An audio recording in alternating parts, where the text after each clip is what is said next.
Okay, Rob, mistakes in leather crafting.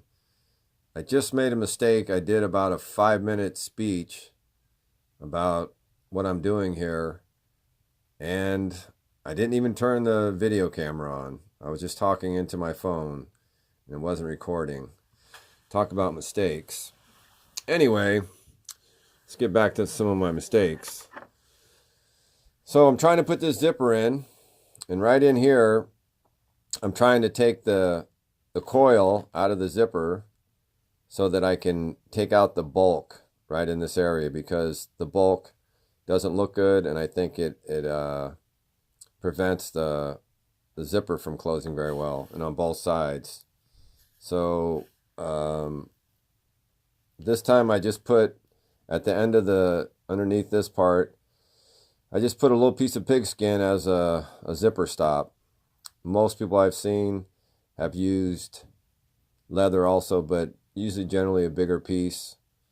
But I've had to tear out 3 or 4 of these zippers already because they were too short, too long, too bulky, too uneven, you name it, and I've done it.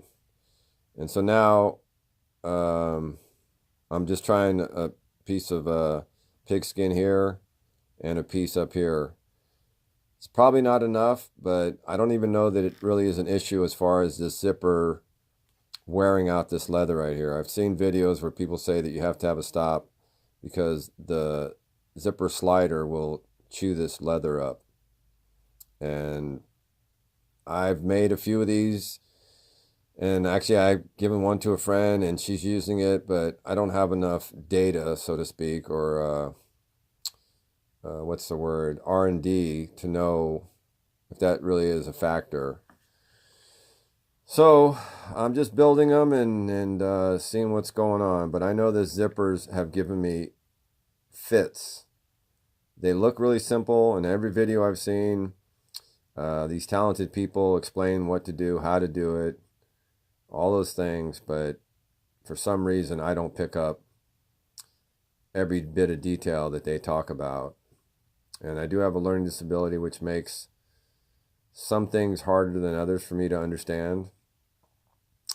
So typically I make 5 projects, and one of them will be acceptable for me. The other 4, sometimes 5, are just such bad mistakes that I have to throw them away or just stick them in a corner somewhere because they're so poorly made that they don't function well, they don't look well, etc., etc. I've tried to give away projects that I've made for free to people, and they're not interested in it.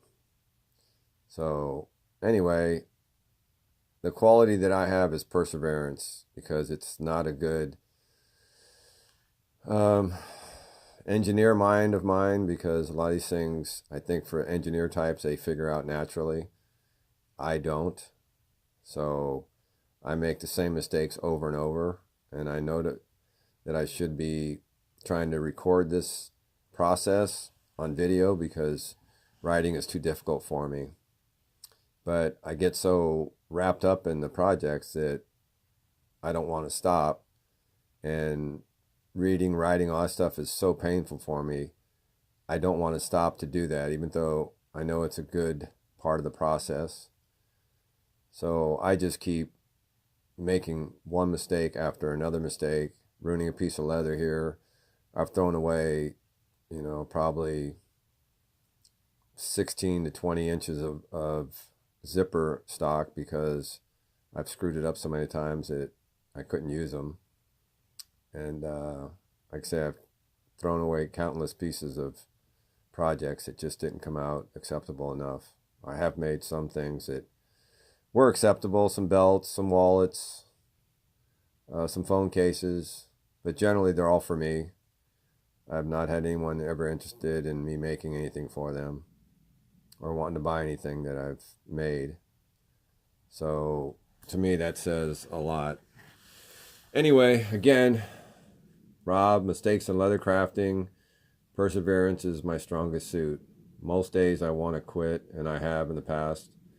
I've stopped for months at a time, just out of frustration and anger. But lately, I've been very dedicated to it, working every day on something. But again, some days I make the same mistakes 3 or 4 times in a day, and it just makes me want to scream. So a lot of times I need to go to the rock climbing gym and just do some climbing, some exercise, just to get it out of my system. Anyway, if this can help anyone, great. If not, maybe it's helping me. All right. Mistakes in leather crafting, Rob.